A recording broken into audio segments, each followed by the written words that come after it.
Ahora en verdad, ela tanta un momento que te donavo hopi alegria de meu coração para sobre nos inversão sempre tá den nos jovens den nos muitos e ora por mira com exitoso na porta agora com anduna di nan parte também dedicação e atenção na formação e educação e pone um exemplo bonito e se é caso de Winston de Greef, de 16 anos, que é meu graduado de colégio urbano.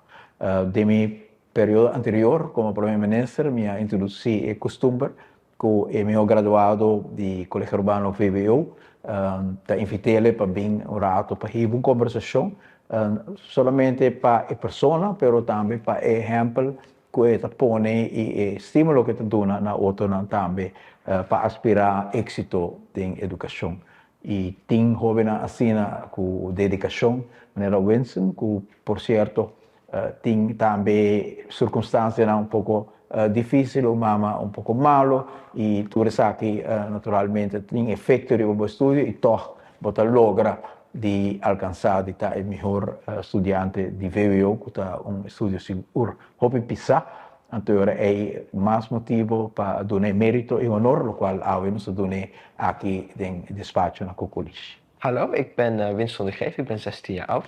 Ik ben uitgenodigd door meneer Mike Eeman, die heeft voor mij een mooi cadeautje geregeld. Om te erkennen dat ik ook dit schooljaar zo goed heb afgerond. Ik ga eerst naar Amerika, daar ga ik 5 weken lang een wiskundekamp doen. Nou, 4 weken lang, ik mis helaas de eerste week.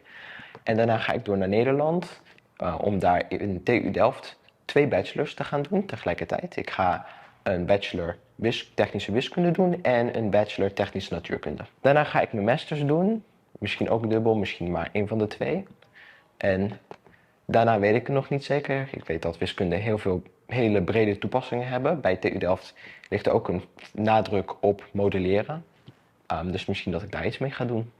Ja, je moet als je hard werkt, dan lukt het. Dat is gewoon, ik heb veel mijn best gedaan. Ik vind Aruba heel mooi. Ik weet, ik ga het heel erg missen. Ik zou het heel fijn vinden om na mijn studie in Aruba te kunnen wonen. Maar ja, de toekomst is troebel. Hoe mijn leven over 5 jaar eruit ziet, dat weet ik echt niet. Maar ik zou het wel mooi vinden om hier te kunnen wonen.